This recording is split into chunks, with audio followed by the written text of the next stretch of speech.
18h05 à l'écran de l'actualité CRTV News ici, toute l'info. Merci de rester à l'écran de l'actualité justement. D'abord le journal avec Christelle Lavon, bonsoir. Bonsoir Steve. La suite, c'est avec vous certainement à Chez nous les artistes, mais tout à l'heure à 19h avec Jess Tata. Un grand partage et je commence par vous présenter mes invités du soir.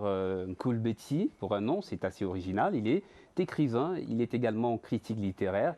Et vous comprenez bien, on l'a annoncé, qu'on parlera aujourd'hui de prix littéraires, des récompenses littéraires. À quel prix? C'est un peu dans le sillage des récompenses récentes, notamment le Goncourt et le prix Amado Kourouma. Et pour donner plus de lumière à cette réflexion, nous avons invité le professeur Marcelin Vundé-Toit.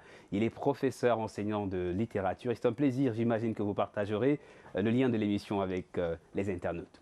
Surtout ce plateau très littéraire. Merci. La suite chez nous les artistes dans quelques instants. Heureux week-end, Christelle Lavon. Merci à vous aussi.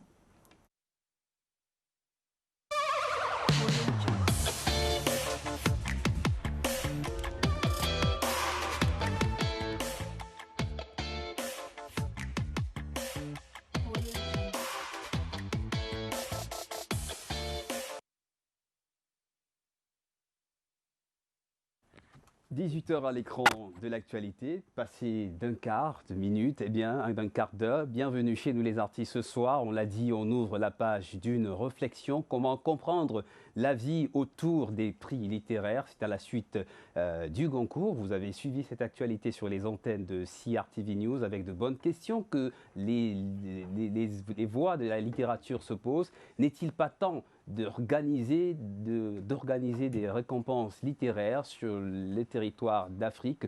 Que cachent les prix littéraires? Quels sont les bons points et peut-être les échos des rêves brisés, comme on pourrait le dire et le comprendre ce soir avec nos invités? Mais comment ne pas revenir sur les temps forts de la semaine dans l'actualité littéraire? C'est d'abord le Goncourt. Djaïli Amadou Amal ne le gagne pas, mais en revanche, elle remporte le Goncourt des lycéens. C'est une joie et c'était déjà une victoire pour elle d'être en finale de cette distinction qui est l'une des plus grandes distinctions de la littérature française et francophone. Et pour donner de l'écho à cela, je vous ai invité ce soir Balthazar Atangana, que l'on connaît sous le pseudo de Cool Betty. Mais avant, je voudrais partager quelques mots de Djaïli, des mots de remerciement et qui donnent suffisamment de voix à ce qui est son combat de plume, son combat de femme qui est le porte-voix des femmes du Sahel. Et c'est ce qui lui a valu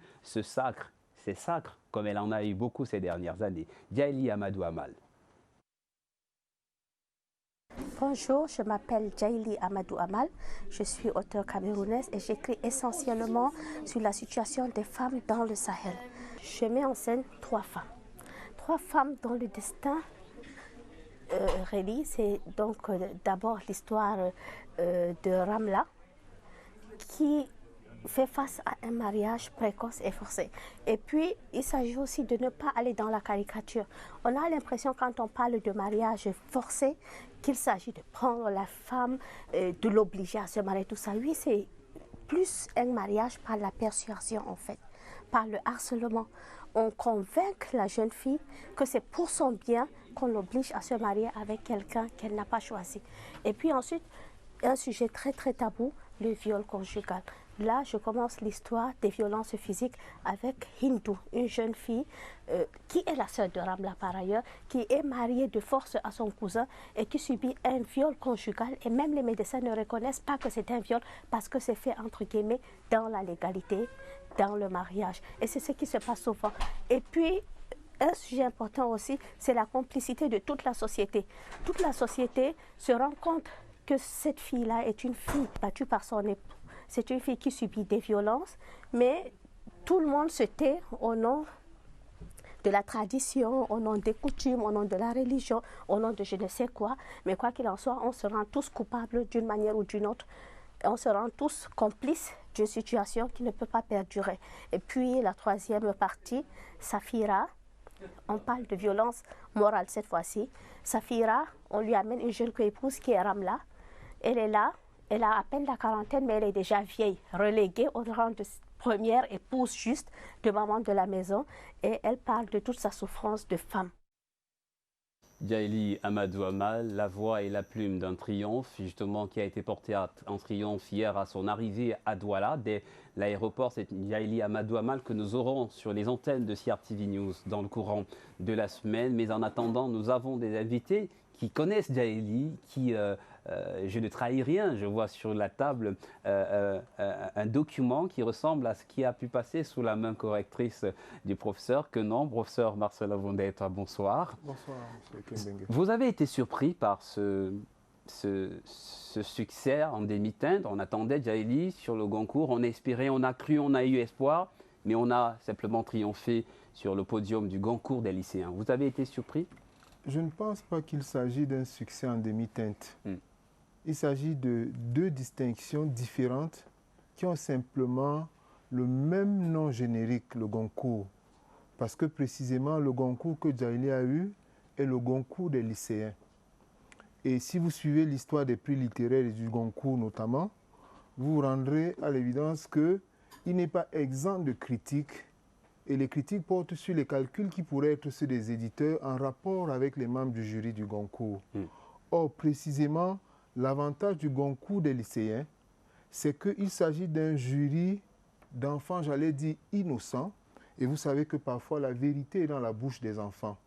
Et donc, le Goncourt de Djaïli me semble plus savoureux parce qu'il est le Goncourt des lycéens. Et elle l'a même dit elle-même à un moment donné, il est porteur d'espérance parce que les situations qu'elle décrit dans le roman qui est lauréat du Goncourt des lycéens portent précisément sur une tranche d'âge qui est celle de la jeunesse.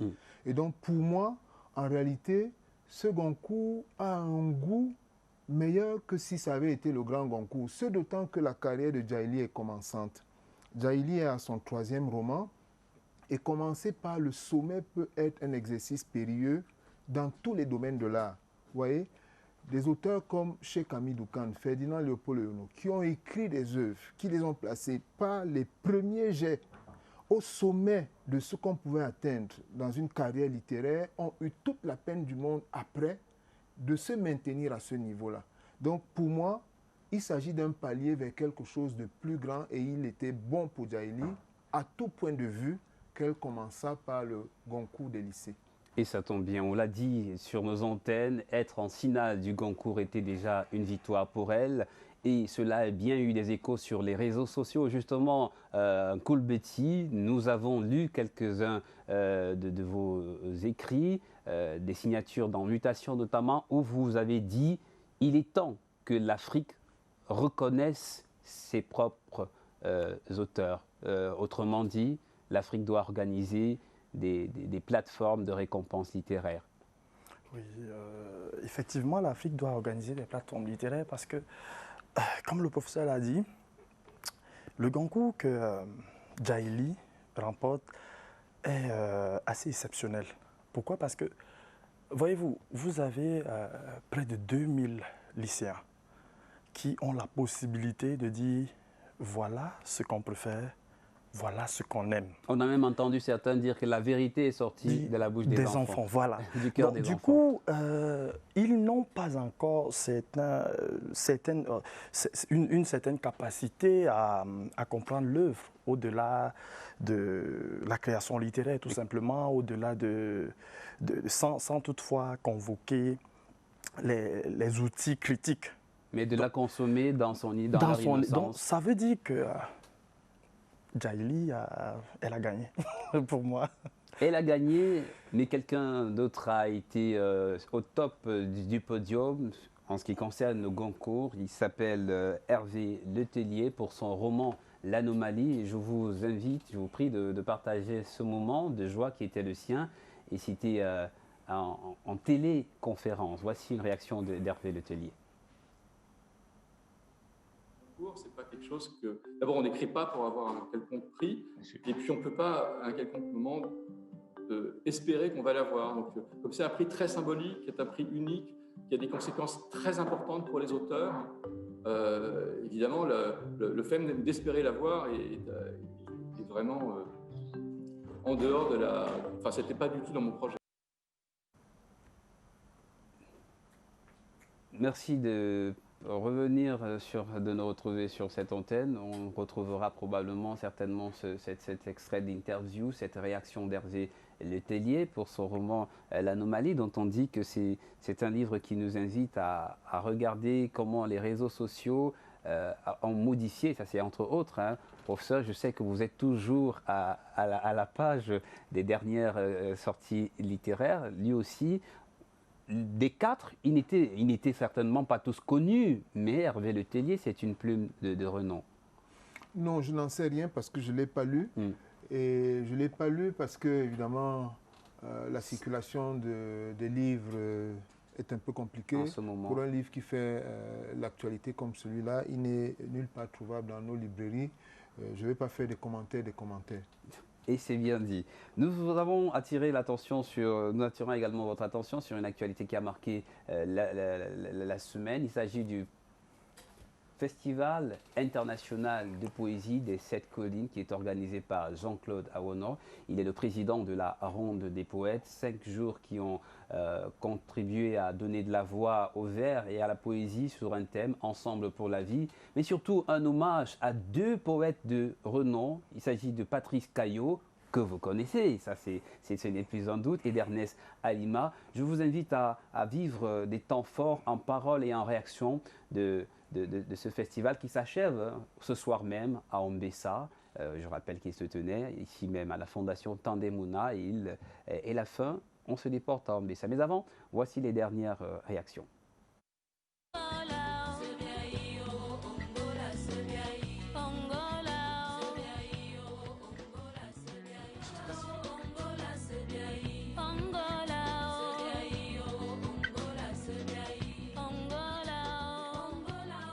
Cette colline de Yaoundé a décidé à sa 2e édition de rendre hommage à 2 grandes figures pionnières de la poésie camerounaise. Il y a Ernest Alima et puis Patrice Caillot. Nous avons choisi de le faire parce qu'ils représentent pour nous un peu les derniers Mohicans, les derniers combattants, ceux qui, à la veille de l'indépendance, ont créé l'association des poètes écrivains camerounais. Et aujourd'hui, ils sont presque les derniers représentants de leur génération. Il nous semble important de leur rendre l'hommage qu'ils méritent. Parce que leurs œuvres, les poésies d'Ernest Alima comme celle de Patrice Caillot, constituent aujourd'hui des repères. Ce sont des classiques de la littérature camerounaise qu'il est bon de faire connaître et de perpétuer pour que les générations qui vont suivre puissent s'en imprégner. Mais ce qui nous réserve ce festival, c'est surtout le foisonnement de poètes qui sont venus de toutes les régions du Cameroun, qui sont venus également de l'étranger pour porter la poésie camerounaise autour d'un thème, le thème qui est celui de vivre ensemble, ensemble pour la vie. Manager. So I'm very happy to have been invited to this festival. And to say something, to read a text of Patricia Mooney. In fact, I never knew she was the one who gave me her text. I thought I was reading someone else's text when I noticed that it was her own text. And I really enjoy it because it's talking about cultural integration, cultural diversity, and so on and so forth. And I was happy to carry on the text. What's the key message here? Cultural shock, that was the theme of the poem. You know, they were talking about this misunderstanding of, I think it's a couple that they don't understand each other because one is coming from another culture, and at the end we're trying to tell people to integrate any other person's culture, because it is through peace and love that we can live together as a couple. Je pense que tout le monde est en train de dire que la poésie est en train de tomber en désuétude. Ici, on se rend bien compte qu'elle est vivante. Moi, j'ai présenté la poésie congolaise avec des grands noms que vous connaissez, Alain Mabankou, Tchikaya Outamsi, Jean-Baptiste Tati Loutar, qui ne sont plus de ce monde. Et je pense qu'au niveau du Congo et du Cameroun, l'Afrique centrale est très bien représentée sur le plan littéraire en Afrique. Et si on dit que le Cameroun est l'Afrique en miniature, on se rend bien compte qu'ici, effectivement, la littérature vit et surtout la poésie, elle est bien vivante. On vient enfin les jours de sabbat. Longtemps encore, le parfum de ma mère me hantera. Lorsque la liberté éclairée et du germe de vie par mesure apprivoisée, j'aurai enfin dépipé les dés. Ah non, je ne grelotterai plus. Et donc, j'ai surtout le bonheur de rencontrer ici mes prédécesseurs, des monuments de la poésie. Et je viens juste pour... Je participe au festival des 7 collines en qualité de champion national du prix René Filon. Et en ce qui est de mes impressions, elles sont très bonnes. Elles sont très bonnes. Voilà, parce que pour une première, se frotter à d'aussi grandes têtes en matière de poésie, c'est tout simplement un plaisir de figurer et de siéger parmi eux. Et ça me fait plaisir et ça me rend fier de savoir que des initiatives comme celle-ci sont prises pour que perdure la poésie. Parce que vous savez que la poésie et la musique sont vraiment jumelles. Pour chanter une chanson, il faut l'écrire d'abord. Donc, c'est deux univers qui se côtoient et qui sont complémentaires. Et je suis vraiment reconnaissante et je témoigne ma gratitude à M. Jean-Claude Awono et à tout le comité d'organisation et surtout aux éditions Efrikia pour tout le travail qui est abattu pour sortir de l'ombre tous ces jeunes poètes, pour redonner goût à la jeunesse par rapport à la poésie et à l'écriture, à la lecture.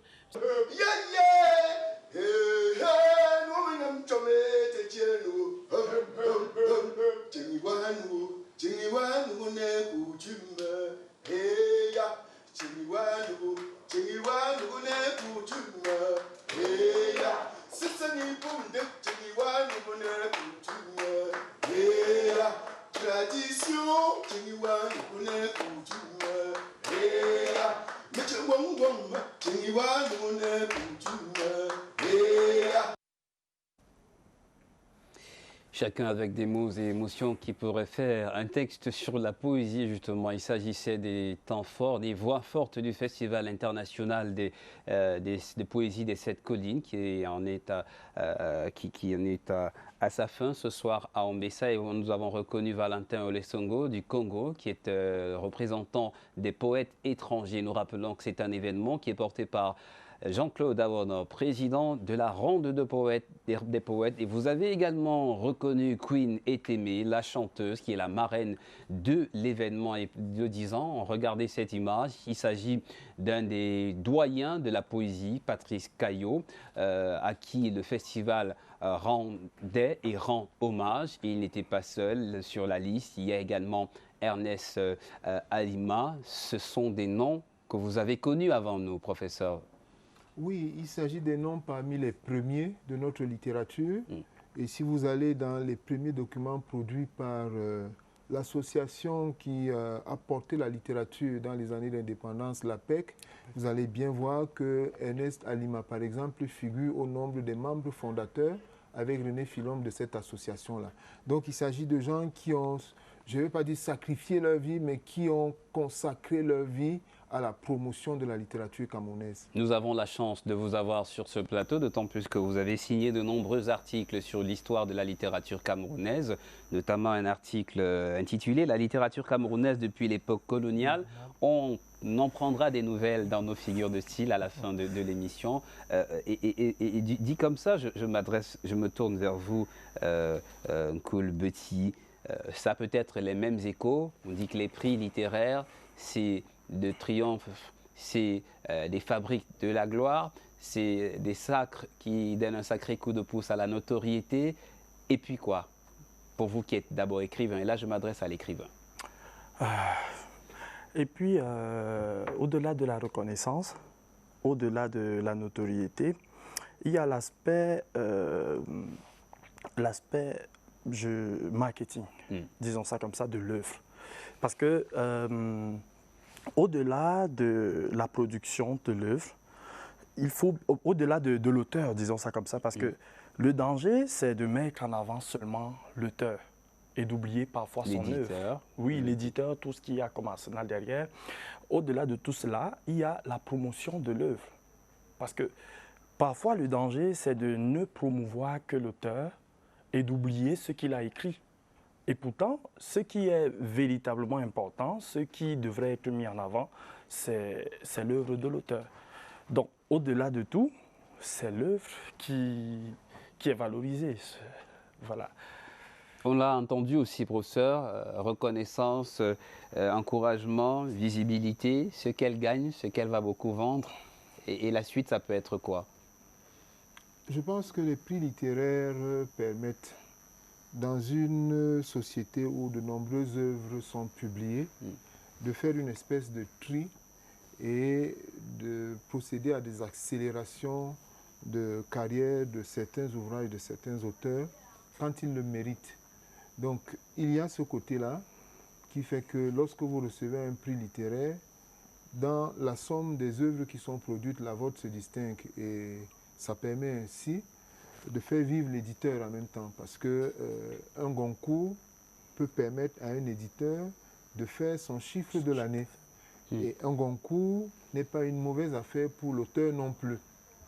Mais il faut savoir après gérer la gloire que le Goncourt entraîne. Et dans l'histoire des Goncourt, tous les lauréats n'ont pas eu la carrière qu'ils méritaient, selon que les auteurs étaient préparés à cette gloire-là, ou que les œuvres avaient une valeur intrinsèque, parce que le seul vrai censeur des œuvres, c'est le temps. Je voudrais vous rappeler qu'en 1932, une œuvre qui n'a pas survécu à l'événement du Goncourt, qui avait pour titre Les Loups, a été préférée au Voyage au bout de la nuit de Louis-Ferdinand Céline pour être le lauréat du Goncourt. Or, ce que l'œuvre de Céline est devenue après n'a rien à voir avec l'ascension des membres du jury du Goncourt. Il peut donc y avoir des pages de gloire et peut-être des livres ou des rêves de livres qui se brisent sur le chemin. Et dit comme ça, nous rappelons au passage que dans l'histoire du Goncourt, Djaïli aurait pu être la deuxième plume africaine après Benjeloun, le Marocain en 1987. Elle rejoint seulement Léonora Miano sur la liste des Camerounais qui ont déjà été sacrés au Goncourt des lycéens. Et c'est tant mieux pour nous, on en parlera tout à l'heure. Nous parlerons d'autres prix, du prix Amadou Kourouma, des grands prix littéraires d'Afrique noire, notamment des Camerounais qui ont trôné sur ce podium des récompenses. Mais professeur, je voudrais rapporter ici quelques échos de l'actualité. On dit par exemple que les prix littéraires, derrière, c'est un business. Les prix littéraires offrent aux romans primés une exposition inédite, comme vous l'avez dit derrière. Est-ce que... et il n'y aura pas de contrepartie. On vous décerne un prix littéraire, il n'y a rien derrière. L'éditeur, qu'est-ce qu'il gagne? L'auteur, qu'est-ce qu'il gagne? On en a déjà parlé. Pour Emmanuel Collins, par exemple, c'est tant mieux. Pour François Kémé, des éditions Proximité, on se pose la question, que devient Mounial alors que les impatiences sont couronnées maintenant? Alors, je voudrais dire qu'un prix comme le Goncourt des lycées peut être un catalyseur de l'activité de l'éditeur. Colas... Même Proximité? Non, je vais parler de Colas d'abord. Personne n'a jamais entendu parler. Enfin, Colas ne compte pas au nombre des plus grands éditeurs français. Et quand je regarde ce que Colas a publié, il y a une vingtaine d'auteurs qui ont été publiés par Colas qui n'ont pas rendu la maison célèbre. Donc c'est une nouvelle maison qui va bénéficier d'une exposition et d'un chiffre intéressant sur la base du Goncourt des lycées que représente le roman de Djaïli. Mais maintenant, que devient la première édition de ce texte? La première chose qu'il faut observer, c'est que, en réalité, lorsque le texte est le même, on peut répartir le territoire géographiquement pour sa commercialisation. Mais dans le cas d'espèce, entre le Mounial de Proximité et les Impatientes, il y a une grosse différence. Il y a des choses qui ont complètement changé. Certains lecteurs préfèrent même le premier texte. Il ne s'agit pas du même texte si on le prend dans son entièreté, parce que lorsque vous prenez Les Impatientes, vous n'avez pas le prologue que vous avez dans Mounial, de Terre solidaire et de François Kémé. Lorsque vous prenez le titre n'est pas le même et il rend différemment le sens de l'œuvre. Parce qu'en réalité, les héroïnes que Djaïli met en scène sont des femmes révoltées. Elles ne sont donc pas patientes. Elles ne se satisfont plus de la consigne et de l'instruction de patience qui leur est prescrite par le Poulaka, par l'islam et par la communauté dans laquelle elles vivent. C'est des femmes qui sont toutes révoltées et le titre « Les impatientes » rend bien compte du projet de Djamal qu'elle a exposé tout à l'heure en disant qu'il faut bien que tout cela s'arrête. Alors que le premier roman donne l'impression de femmes résignées, le roman publié par Colas donne une autre tonalité à l'histoire qui est racontée dans le livre. Je ne sais pas si ça va être un cas d'école, mais entre Mounial et Les Impatientes, je pense que ce n'est pas exactement le même texte. Ce n'est pas le même texte et je ne sais pas ce que François a cédé. Est-ce qu'il a cédé les droits sur le texte? Et lorsque vous cédez les droits sur le texte, vous pouvez poser un ensemble de conditions qui consistent à ne pas changer la nature du produit que vous cédez pour que vous soyez capable de profiter, là où vous êtes, si vous avez procédé à une répartition géographique du marché, des retombées de la notoriété acquise par le texte sur un autre territoire. Et dans tous les cas, est-ce que c'est la mort de Mounial? Est-ce que ça va se vendre comme Les Impatientes? Et ça, je m'adresse peut-être aux professionnels éditeurs. Je pense que les curieux et les spécialistes vont essayer de lire les deux textes pour voir ce qui change. Mais ceux qui vont vouloir lire le Goncourt vont aller chercher immédiatement Les Impatientes.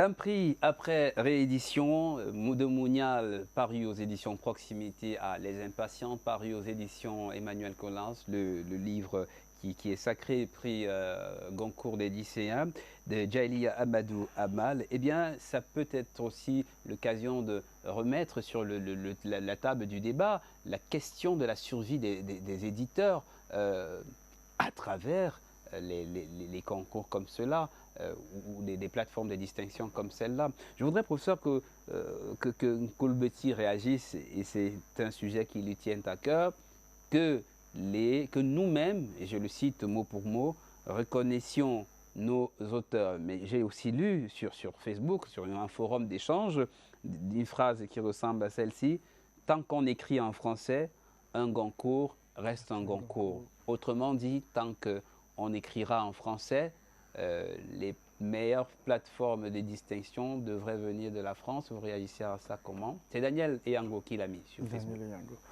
Oui, votre première préoccupation, c'était de savoir déjà quels sont... Enfin, vous avez parlé des prix, c'est-à-dire, déjà en termes de prix, c'est bien d'encourager déjà les prix qui sont organisés par des nations africaines, je préfère dire ça comme ça. Mais il ne faut pas, parce que j'ai vu ce débat sur les réseaux sociaux où on essaye de comparer le Goncourt à tel prix. Il ne faut pas aller dans cette tendance parce qu'en fait, le Goncourt reste le Goncourt parce qu'il y a la durée et une certaine autorité qui parvient à être construite sur le temps. Bon. Maintenant, tant qu'on écrit en français, le Goncourt reste le Goncourt. Ce que je voudrais dire, c'est qu'à la fin de la journée, la langue que nous partageons tous, c'est la langue française, mais on ne va pas dire le Goncourt reste le Goncourt parce qu'à la fin, on a quand même des prix qui sont mis sur pied et qu'on essaye de promouvoir. Mais on ne va pas comparer le Goncourt à d'autres prix. Dit comme ça, nous, professeurs, nous parlons de ceux qui rêvent de prix littéraires africains. Vous pourrez réagir à propos. On a bien vu que le prix Amadou Kourouma porte un nom africain, mais il n'est pas africain. On a vu qu'il est suisse. Vous partagez les inquiétudes des lecteurs à propos, ou bien vous les rassurez comment? Il faut savoir comment tout cela se construit, parce que nous avons une tendance à faire tout reposer sur les autres, et notamment sur les institutions, sur l'État. Des près de 1500 prix littéraires qui existent en France, je ne suis pas sûr qu'il en existe un seul qui soit un prix créé, organisé par l'État français. Il s'agit d'entreprises corporatistes, d'entreprises syndicalistes et de projets de gens qui ont une vision de ce qu'ils veulent que leur littérature soit. On ne peut pas faire reproche. Le Renaudot, par exemple, a été créé par des journalistes, des critiques littéraires qui étaient impatients d'attendre le lauréat du Goncourt. Ils ont créé un prix. Rien n'empêche les Africains, les Camerounais, de créer leur propre prix à la condition qu'il soit sérieux, parce que le prix, c'est quand même une valeur symbolique qui repose sur une légitimité. Nous avons essayé ici d'organiser des choses qu'on prend pour des prix, mais qui n'en sont pas. Il y a un prix qui est organisé dans ce pays régulièrement, qui bénéficie d'une couverture médiatique très forte et peut-être d'un ensemble de sponsors, mais on vous dit que c'est un prix décerné par les associations et puis vous ne savez pas comment ça fonctionne. À la fin, les lauréats ne savent même pas de quoi il s'agit. À l'époque, j'étais directeur des éditions Clés. La fille de Francis Bébé m'appelle, elle me dit, qui dit bébé, elle m'appelle, elle me dit, on m'annonce que papa est lauréat d'un prix qui est décerné au Cameroun. Essaye de voir ça pour moi parce que je ne peux pas faire le déplacement. Et puis, on se retrouve au Centre culturel français. On dit qu'il est le lauréat du prix. Je ne sais pas trop bien de quel prix. Très pompeusement annoncé. Oui, à la fin, il n'y avait rien derrière. Je dis rien du tout. Et pourtant, dans la République mondiale des lettres, on va le dire aussi, après le prix, il y a la prime, l'argent et les lettres, ça marche ensemble parce qu'on est quand même là dans la chaîne du livre, dans la chaîne d'intégration du livre. Je voudrais, professeur, que nous partagions peut-être encore, avant d'interroger la crédibilité des instances qui décernent les prix littéraires, comment construire la crédibilité justement, c'est ce que vous évoquiez là, en dehors des moyens qui vont suivre, que nous partagions l'expérience de Agnès Ndazoua, Fleur Agnès Ndazoua, qui porte le projet Scène littéraire et qui organise les prix Les Afriques depuis pas mal d'années. Et Koulbeti, à propos, vous pourrez réagir. Je vous invite à partager son expérience et allons à la découverte de son association.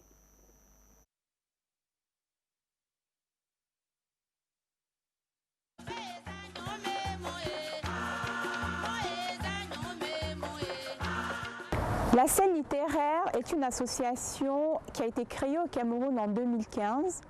Elle est basée en Suisse. C'est une association de lecteurs qui a pour but de participer à la promotion de la littérature africaine et afrodescendante. Pour ce faire, nous avons principalement 3 activités. La première activité, c'est la remise d'un prix littéraire chaque année.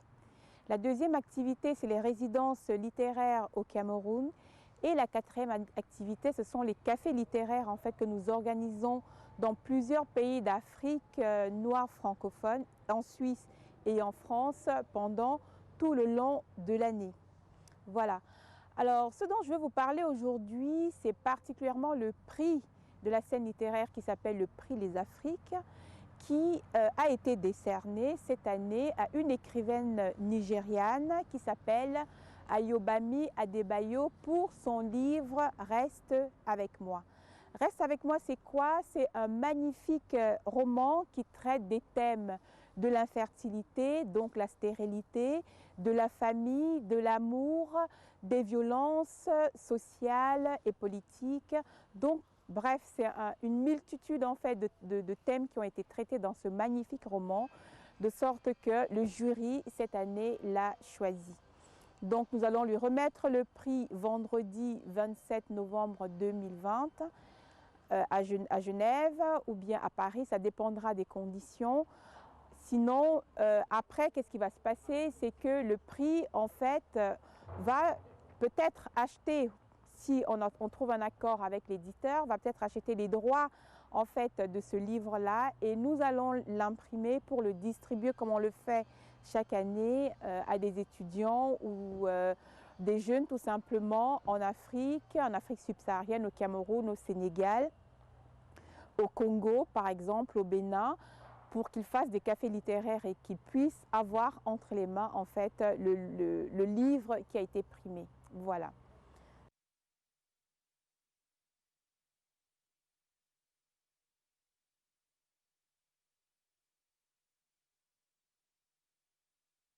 Merci de nous retrouver chez Nous les Artistes. On est au milieu des pages ouvertes sur une réflexion, le Goncourt, les prix littéraires, que valent-ils aujourd'hui? des récompenses littéraires. À quel prix et qu'est-ce que cela implique?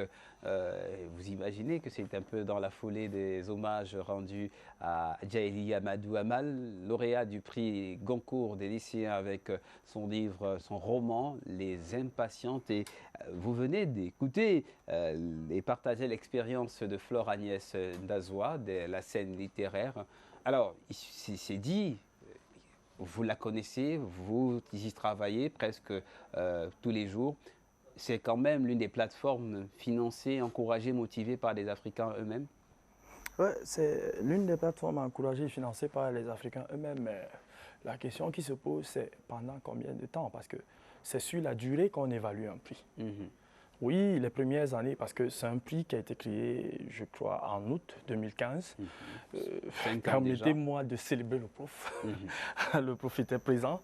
Oui, ça fait juste 5 ans, mais est-ce que le prix va tenir? Bon, tel qu'on voit le déploiement d'Agnès, le prix va tenir, mais c'est un peu ça la grosse ou alors la grande difficulté. Il faut pouvoir tenir sur le temps et sur la qualité des œuvres. Parce qu'au-delà de la production des auteurs et tout, il y a la qualité du texte. Nous parlons de qualité du texte. Professeur, vous réagissez à propos? Oui, en fait, je voudrais dire que le prix tient sur deux choses. La légitimité d'un prix tient sur deux choses. Le Goncourt, c'est un chèque de 10 €, hein, c'est-à-dire 6 500 francs CFA.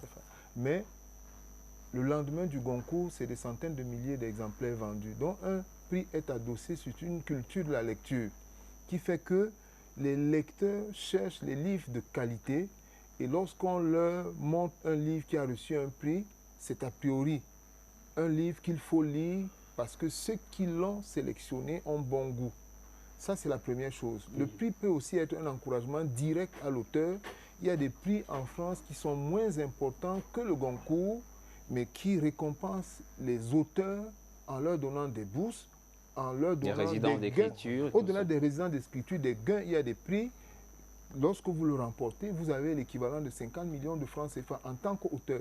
Ça permet de construire une carrière, ça permet d'être à l'abri d'un certain nombre de besoins pour construire une carrière. Donc, si vous faites un prix et que le lendemain du jour où vous l'avez décerné, les ventes ne suivent pas, ou lorsque vous le décernez de façon symbolique, l'auteur n'en ressent pas les effets, c'est un prix qui ne sert strictement à rien du tout.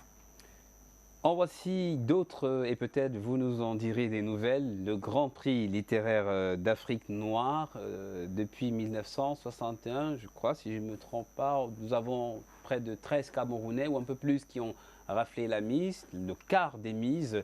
Pendant près de 50-60 ans, nous avons des noms, Blik Bassi, Neboum, Francis Bébé, et je vous propose cela en images avec ces textes qui vont défiler. C'est notre zapping de l'histoire et au bout, on aura remarqué que les éditions Présence africaine étaient justement présentes sur l'essai du Triomphe et on prendra quelques nouvelles et quelques souvenirs de Christiane Diop, qui est l'épouse du fondateur de Présence africaine. Voici le zapping de l'histoire en images et je lis les noms avec vous.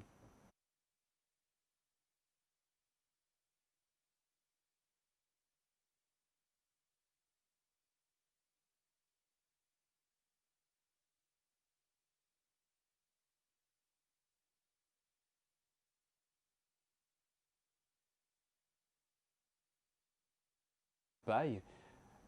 1994, Calix Béala, Maman à Naman. 1998, Gaston Polefa avec Ma. Patrice Ganant, Temps de chien, en 2002. Et en 2011, c'est Léonora Miano pour l'ensemble de son œuvre. Eugène Ebodé, Souveraine Magnifique, 2014. Et M. Leboum en 2015. Le dernier sur la liste s'appelle Blik Bassi et son Moabi Cinéma. Voici Christiane Diop qui raconte les débuts de Présence africaine.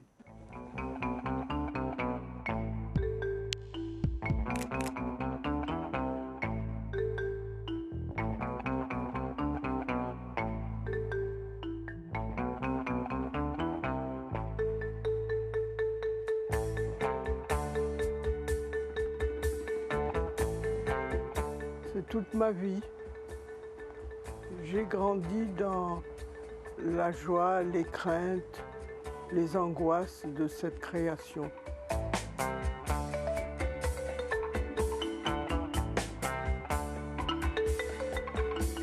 l'idée d'une libération des peuples noirs, de la pensée, de notre présence.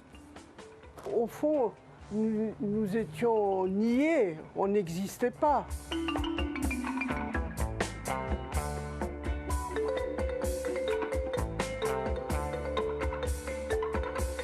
C'était un comité très restreint de militants. Les conditions matérielles étaient difficiles par manque de ressources financières et autres, et également parce qu'Alioune Diop était encore enseignant à l'époque. Et donc il devait partager son temps.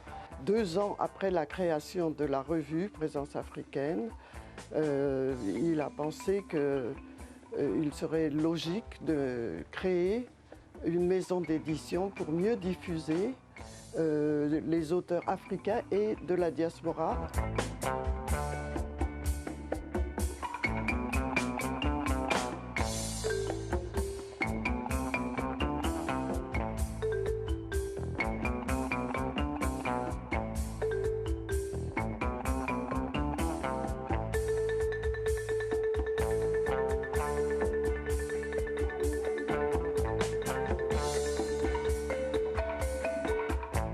Ça a été très difficile de faire admettre certaines thèses, telles que celle de Cheikh Anta Diop, qui, à ce jour, sont encore contestées. Alioune Diop s'était battu, puisqu'il a fait imprimer sa thèse, qui avait été refusée même par la Sorbonne.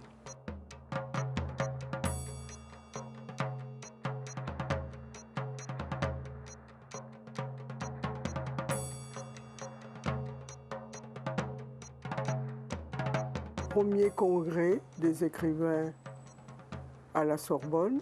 C'était un grand moment, un grand rendez-vous. Il y avait beaucoup de monde. Tout le monde était surpris de voir des Noirs invités à la Sorbonne. Il reste cette librairie qui est là depuis sa création. Il reste une œuvre très importante au catalogue qui représente finalement le patrimoine culturel africain et de sa diaspora. Que les gens lisent leurs auteurs, lisent leurs classiques, lisent les nouveaux auteurs et il n'y a que comme ça que l'héritage perdurera. Vous êtes chez nous les artistes et c'est un plaisir de partager une semaine d'actualité des arts et de la culture avec vous. Les derniers échos du sacre de Djaïli Amadou Amal, prix Goncourt des lycéens. Alors professeur, vous avez vu des noms défiler, des Camerounais qui ont brillé dans le GEPA, le Grand Prix littéraire d'Afrique noire. A priori, on se dit c'est un bien grand prix, effectivement. Oui, je pense qu'ils sont même un peu plus nombreux parce qu'un des noms dont je me souviens, c'est celui de Evembe. Evembe a obtenu ce prix-là également. Je pense que si on creuse bien, on peut en trouver d'autres. Les Camerounais sont Le Cameroun est un terreau de la littérature, l'une des places fortes. Et je pense qu'on le doit en partie localement aux éditions Clés. Parce que le Francis Bébé que vous avez vu là, c'est un roman qui a été initialement envoyé à Présence africaine et qui n'a pas été publié à temps. Et l'auteur impatient a rapatrié son roman au Cameroun. Pour qu'il soit publié par les éditions Clés en 1967 et il a obtenu le Grand Prix littéraire un an après. Oui. Voilà. Et c'est un peu sous la coupole en ce moment de Jacques Chevrier. Oui, oui. Ça n'est peut-être pas le même retentissement que pendant les premiers jours, les jours du début, mais vous avez quand même noté une forte présence africaine sur la liste des éditeurs, dont les livres étaient récompensés par le Grand Prix. Peut-être que c'était l'avantage de l'époque. Oui, c'est essentiellement historique. C'est essentiellement historique. C'est un peu comme les éditions Clés au Cameroun. Je voudrais vous rappeler que le meilleur texte d'un écrivain célèbre comme Henri Lopez est paru aux éditions Clés, Tribalique. C'est écrit. Voilà, donc les carrières de la plupart des écrivains francophones, puisque les éditions Clés sont la première maison d'édition d'Afrique noire subsaharienne, ont commencé à Clés. Sony Laboutansi a bien publié aux éditions Clés et ils sont un certain nombre de ces auteurs-là. Donc la présence massive de Présence africaine dans les lauréats du Grand Prix littéraire tient d'une raison essentiellement historique. Ça s'est diversifié par la suite. C'est pour ça que vous voyez des gens qui sont publiés à plusieurs endroits, dans plusieurs maisons d'édition. Emile Boum, par exemple, n'est pas publié chez Présence africaine. Et il y a un ensemble d'auteurs comme ça. Blik Bassi aussi, c'est Gallimard, Continent Noir. Donc, ça s'est diversifié par la suite, mais au départ, c'était Présence africaine. Il y a quand même quelque chose qui peut justifier, c'est pas simplement la magie de l'écriture, cette forte présence forte présence des Camerounais sur les podiums des triomphes, surtout Blik Bassi que vous venez de citer, qu'on aura en fin d'émission. C'est un délice. Est-ce qu'on a un art, une façon camerounaise de savoir écrire? Ça peut venir d'où les raisons du succès? Je ne sais pas d'où ça vient, mais c'est un peu comme le foot. Quand vous voyez les footballeurs camerounais, ils sont talentueux et on se demande d'où ça peut venir. Mais parce que vous regardez le processus de la maturation, de la tendre enfance jusqu'à l'éclosion du talent, vous ne voyez pas quelque chose de particulièrement méthodiquement construit. C'est peut-être ce qu'on appelle le don et la grâce que Dieu fait à ce pays, d'avoir des intelligences aussi diversifiées, aussi vives, d'avoir un talent aussi riche. Ce Cameroun qui peut être fier de sa littérature comme la Côte d'Ivoire et le prix Amadou Kourouma, dont on parlera tout à l'heure en faisant un clin d'œil à des Camerounais qui ont justement été lauréats de ce prix. Je pense à Emile Boum, justement en date récente, et je pense à Moutlon, Daniel Segbe, monteur à la CRTV, qui nous regarde probablement à Douala. Eh bien, en attendant le journal de Joyce Tata, le 7 p.m. Newscast, on annonce les temps forts de nos figures de style. Ce sera tout à l'heure. Nous vous parlerons de la nouvelle toge des historiens. Est-ce que vous l'avez vu? Oui, certainement, si vous allez regarder les journaux de CRTV News. On vous parlera de cette nouvelle toge qui est faite de 3 tissus, du Godo du Sahel, d'une dope des Grassfield et de le baume des peuples Fan-Beti. Qu'est-ce que je vous annonce aussi? Nous parlerons de Comme un chapelet, le livre d'un Beti. Nous parlerons aussi de sa note. Il a fait une note pour un journal sénégalais, La France et ses tirailleurs, mémoire de Charles Onana. Et il nous dira pourquoi il est passé de Balthazar à Tangana en Beti, un nom qu'on trouve assez original. Je ne dis pas, et je ne trahis rien en disant que j'ai sur le plateau un étudiant et son professeur, ou simplement un ancien étudiant et son professeur. Nous parlerons des coups de cœur littéraires du professeur Marcelin Voundet-Etouah. Qu'est-ce qu'il lit en ce moment? D'ailleurs, il tient quelques pages, il nous en parlera certainement. Et puis aussi, nous parlerons de Blik Bassi, le chanteur, des lettres et des notes. Nous parlerons de son Moabi Cinéma, qui a été lauréat du Grand Prix littéraire d'Afrique noire. C'était en 2016. Et puis, pour sortir, on vous fait une belle promesse avec Henri Dikangué. C'est la vie chez nous les artistes.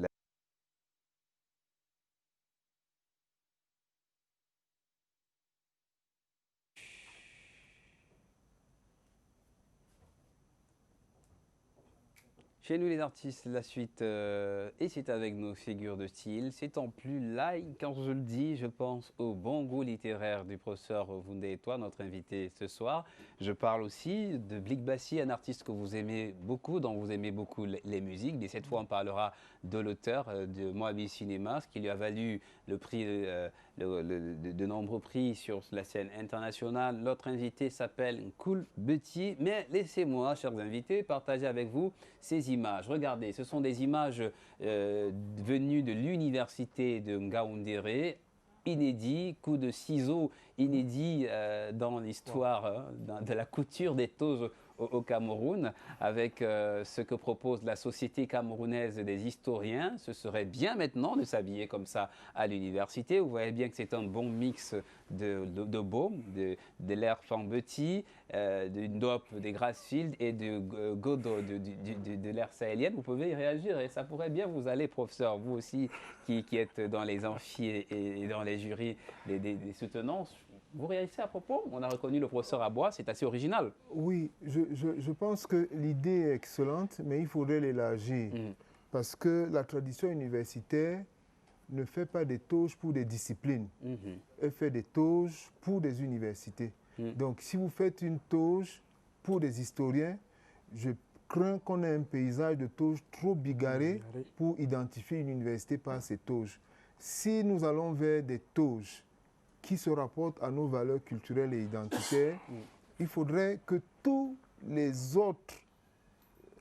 les autres spécialités partagent cette idée, adhèrent à cet esprit et qu'on fasse des tauges typiquement africaines ou alors typiquement camerounaises pour nos universités. Là, ça aurait du sens. Parce que si les historiens font cette tauge, les géographes en font une autre, vous voyez, les sociologues en font une troisième, les littéraires une autre, les scientifiques, les philosophes, on risque d'avoir quelque chose qui ressemble à du folklore. On a pris les bonnes mesures avec vous, le professeur. Inévitablement, c'est quand même original et ce serait bien que l'idée s'étende à tous les autres départements. Autre fait qui nous intéresse, qui attire notre attention, c'est le succès du prix Amadou Kourouma sur la scène africaine et internationale. Le récent sacre est celui de Hemley Boum, avec auteur Les Maquisards et puis un plus. Elle a d'ailleurs de nouveaux livres en rayon. On interroge, on s'extasie, on s'exclame sur le succès de ce prix ivoirien. Et pourtant, les raisons sont peut-être que les Ivoiriens, eux, ils y mettent beaucoup d'énergie et d'engagement. Non, la réalité, c'est que Kourouma est une figure majeure de la littérature africaine, ça c'est connu. Et le prix Amadou Kourouma est un prix qui est décerné à l'occasion du Salon du Livre de Genève. Maintenant, les Ivoiriens se reconnaissant dans leur auteur et voulant se l'approprier, ils ont fait du lauréat du prix Kourouma l'invité spécial du Salon du Livre d'Abidjan de l'année d'après. Peut-être avec la complicité de la réalisation, on peut avoir les images, professeur, je ne vous coupe pas, des images voilà, de quelqu'un qui nous est cher. Hein. Il est monteur et écrivain, Daniel Sekbé, auteur d'un ouvrage, Les 700 aveugles de Bafia. Mais avant, on a connu la procession des Jarognas, ceux qui sortent dans la nuit, qui lui a valu justement ce prix. Allez-y, merci, on a ces images, allez-y. Oui, je voulais dire que, en fait, ceux qui n'ont pas lu ce roman devraient se rattraper parce qu'il n'y a rien de plus savoureux que ce roman qui a obtenu le prix Kourouma. Et pour la petite histoire, lorsque Moutlan reçoit le Kourouma, il est en compétition avec les grands noms de la littérature camerounaise que sont Calix Béala, que sont Léonore Anano. C'est devant tous ces grands auteurs confirmés que Moutlan reçoit ce prix. Et encore une autre histoire en rapport avec ce texte. Si mes souvenirs sont bons, Moutlan m'a dit avoir envoyé ce texte par la poste. Le meilleur moyen de faire mettre votre manuscrit dans la poubelle, c'est de l'envoyer par la poste. Donc ce manuscrit a une histoire extraordinaire et c'est vraiment un chef-d'œuvre. Ce roman, quand vous le prenez, quand vous ne l'avez pas fini, vous n'arrêtez pas. Malheureusement, évidemment, c'est un ouvrage publié par un éditeur français. Il n'y a pas de convention pour que, comme avec Djaïli, Proximité et Colas, on puisse avoir un rapatriement sur le territoire camerounais d'une édition de ce texte dont la lecture serait plus aisée s'il était produit localement. Je ne sais pas si Moutlan et son éditeur ont des retours d'Afrique de bonne vente de ce livre, peut-être un peu plus en Côte d'Ivoire qu'au Cameroun, puisqu'on a dit que, étant le prix Kourouma, les Ivoiriens se sentent concernés. Un délice d'initié, j'aime utiliser cette formule, bien initié à l'écriture, Moutlan, Daniel Sekbé. Quelqu'un que vous avez aussi initié et presque passionnément s'appelle Nkoulbeti et c'est votre ancien étudiant dont on lit les notes là et dont on lit les ouvrages ailleurs et partout. D'ailleurs, peut-être qu'il aura le bonheur de vous présenter comme un chapelet, une de ses dernières, dommage qu'il ne soit pas venu avec un de ses volumes, mais comme un chapelet, c'est une prière ou bien? C'est vrai que c'est difficile de souvent parler de son œuvre soi-même. Parce que voilà, bon, de toutes les façons, donnez-nous-en une première comme un lecture, chapelet, c'est tout sauf un chapelet. Mais en réalité, c'est une succession d'événements que j'égrène à la manière d'un chapelet, mais qui n'a rien à voir avec un chapelet. Donc en fait, c'est tantôt des événements personnels qu'on a vécus, tantôt des expériences aussi, tantôt des frustrations. Donc, c'est tout ça que j'essaye d'égrener dans mon œuvre, en fait. Donc, du coup, je me suis dit, bon, comme un chapelet, ça peut passer.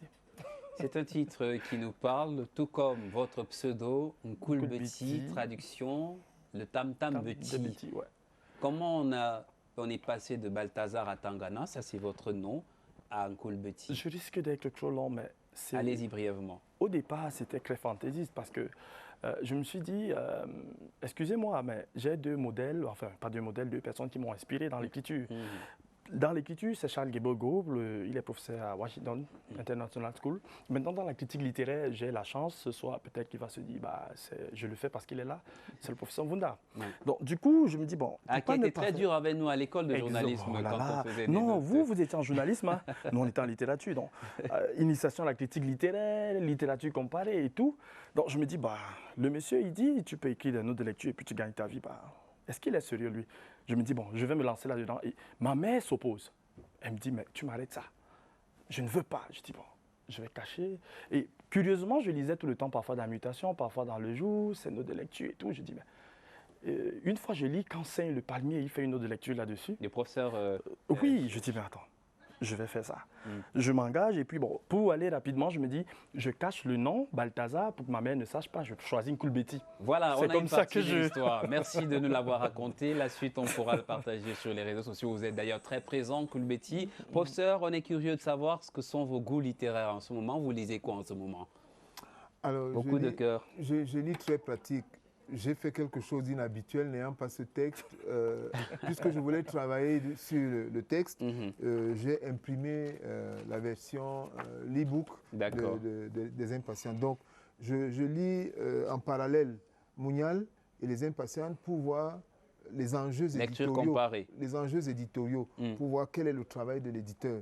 Parce que l'une des choses qu'il faudra développer et sur lesquelles il faudra travailler, c'est vraiment amener les éditeurs à comprendre qu'ils sont l'interface entre un auteur porteur d'un manuscrit et un public. Et qu'ils ont donc la responsabilité de travailler le texte de manière à ce qu'il plaise au public. Nous allons conclure cette édition plus tôt que prévu, mais rapidement, partageons ce morceau choisi de quelqu'un que vous admirez, enfin que vous aimez en playlist musicale, c'est Blick Bassi. Il s'exprime sur son livre Moabi Cinéma, qui lui a valu justement le Grand Prix littéraire d'Afrique noire. Qui chante exclusivement en langue bassa du Cameroun, l'une des 260 différentes langues que nous avons chez nous. Et le problème qu'on a par rapport à la langue, c'est que nous n'avons pas la chance qu'à le Mali, où on parle d'abord le Bambara, puis le français. Au Sénégal, ils ont le Wolof, puis le français. Chez moi, on a 260 différentes langues. 260 langues différentes. Absolument. Et le français et l'anglais comme langue nationale. Et ma démarche en chantant exclusivement en langue bassa, c'est pour essayer d'amener les dirigeants de mon pays afin que, au moins, les langues les plus importantes puisse être enseigné. C'est la raison pour laquelle je ne pouvais pas chanter ce roman et que j'ai préféré l'écrire en français pour essayer de toucher un maximum déjà de cas. Parce que en fait, ça reflète exactement les scènes de vie tous les jours. Je pense que souvent, on ne prend pas assez de recul pour analyser chaque scène. Je suis sûr que même là, le fait que nous soyons là, cette même scène peut être vue de différents angles. On peut trouver des choses hyper drôles, juste comment on se met, comment on bouge, ainsi de suite. Et donc moi, à travers ce livre, je pense que l'humour fait partie aussi des choses qui, quelque part, nous permet d'aborder des sujets assez graves de manière plus détendue. Et avec ce livre, j'essayais juste d'apporter ma vision de l'immigration, moi qui... Je suis né au Cameroun et grandi là-bas et qui suis en France depuis 10 ans. Le camfranglais, c'est vraiment notre manière d'aborder le français. C'est le créole quelque part, mais qui n'est pas très bien vu au Cameroun parce qu'il faut bien sûr très bien parler français. Mais pour moi, le créole, en parlant, parce qu'en mettant exprès dans l'écriture aussi le camfranglais, c'est une manière pour moi de dire qu'au contraire, pour moi, le camfranglais fait partie de la langue quelque part qui nous unit parce que dans cette langue, il y a des mots qui viennent des différentes tribus du français, un mélange du français et de l'anglais, mais aussi des mots venant de toutes les tribus du Cameroun. Et en fait, c'est vraiment cette langue aussi qui fait l'unité de toute la population camerounaise et qui est quelque part revendiquée par les jeunes. Very much. You're watching CRTV News and this is Chez les artistes.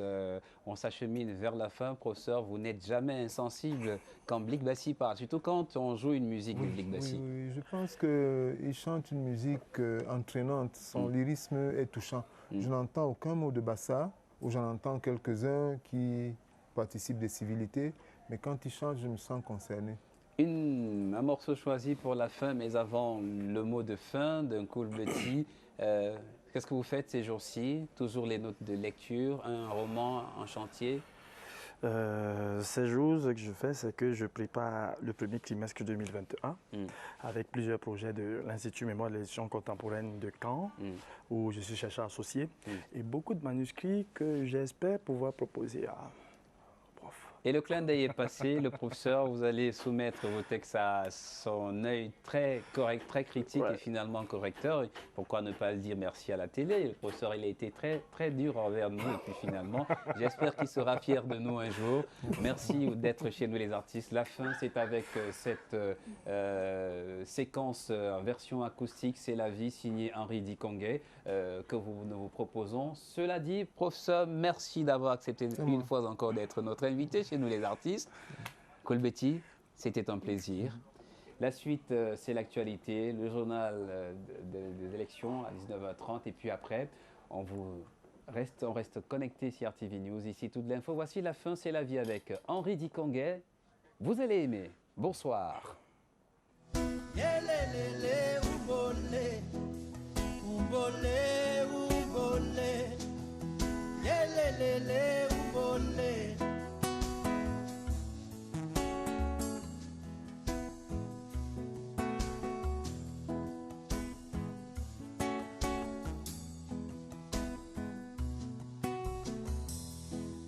Une essence, un cri, une douleur, un bruit, un corps très doux, ami, un cœur qui bat, la vie.